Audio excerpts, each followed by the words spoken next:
And now I give the floor to Her Excellency Mrs. Arzu Rana Dilba, Minister of Foreign Affairs of Nepal. Thank you, Excellency. I thank Brazil for hosting this important ministerial meeting. Honorable Ministers, Excellencies, distinguished delegates, ladies and gentlemen, I feel deeply honored to deliver these remarks on behalf of the group of the least developed countries. Excellencies, LDCs are bearing the brunt of multifaceted crises exacerbated by the COVID-19 pandemic, climate change, and geopolitical tensions. The recent increase in extreme poverty, the first in over 2 decades, has hit LDCs hard. Therefore, without targeted and enhanced support, LDCs risk falling further behind, jeopardizing the global commitment to leave no one behind. We believe that the G20 can be a trailblazer in promoting inclusive growth, accelerating the 2030 agenda, enhancing global health security, leading climate action, driving digital transformation, bridging digital divides, fostering multilateral cooperation, and addressing the challenges we face. On this score, we welcome Brazil's initiatives for this meeting with a focus on social inclusion, poverty eradication, and sustainable development. Excellencies, these priorities align closely with the urgent needs of the countries in special situations, especially the LDCs and the implementation of the Doha Programme of Action, including the SDGs. We welcome Brazil's proposal to launch a global alliance against hunger and poverty. This initiative has the potential to galvanize international action on issues that disproportionately affect the LDCs.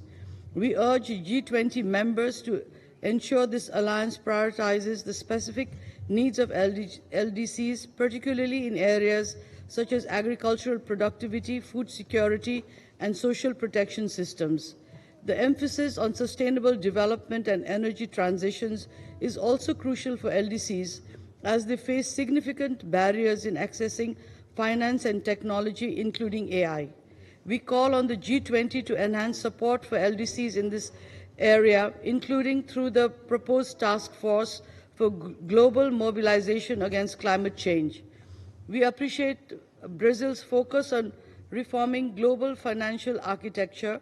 This is a long-standing priority for LDCs, as our voices are often marginalized in key decision-making forums. We urge G20 members to support concrete reforms that enhance LDCs' representation and participation in international financial institutions and other global governance bodies. Excellencies, considering these priorities and the persistent challenges facing LDCs, I would like to highlight the following points for the G20's kind consideration. First, creating synergy between the Doha Programme of Action and the G20 initiatives is important. We call on G20 members to consider the priorities and targets of the Doha Programme of Action in context of relevant G20 initiatives. This would ensure alignment between G20 efforts and the internationally agreed roadmap for LDC's development. Second, enhancing LDC participation in G20 processes is warranted. For this, we request the establishment of a formal mechanism for LDC representation in G20 meetings and working groups, including regular invitations of the LDC chair to G20 summits. This would provide a vital platform for LDC perspectives to inform G20 deliberations and outcomes. Third, prioritizing LDC-specific financing mechanisms is crucial.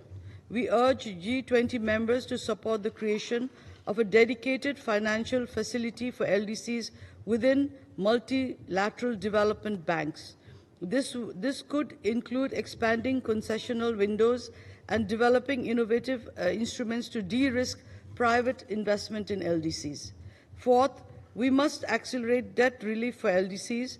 Building on existing initiatives, we call for a robust debt relief mechanism for LDCs through debt cancellation, as LDCs are spending more than 15% of the government revenue on debt service.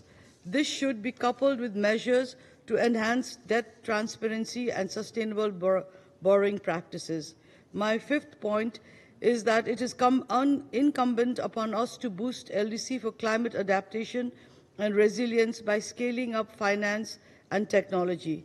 We recommend the establishment of a G20-led fund to support climate adaptation and resilience building in LDCs with a focus on grant-based financing and capacity building for project development and implementation as well as for loss and damage. Sixth, enhancing trade support for LDCs is a must. Excellency, on this we call on G20 members to provide duty-free, quota-free market access to all LDC products coupled with the simplified rules of origin and support for meeting product standards and regulations. This would help LDCs better integrate into global value chains and boost export revenues. The above support should continue to be provided to 15 other LDCs at different phases of graduation and graduated countries. We call for an incentives-based graduation support architecture to ensure smooth, sustainable, and irreversible graduation. Finally, as we reiterate our group's full support for Brazil's G20 presidency and its focus on building a just world and a sustainable planet, we call upon G20 members to use their collective economic and political weight to champion the cause of LDCs to ensure that no one is left behind. Thank you.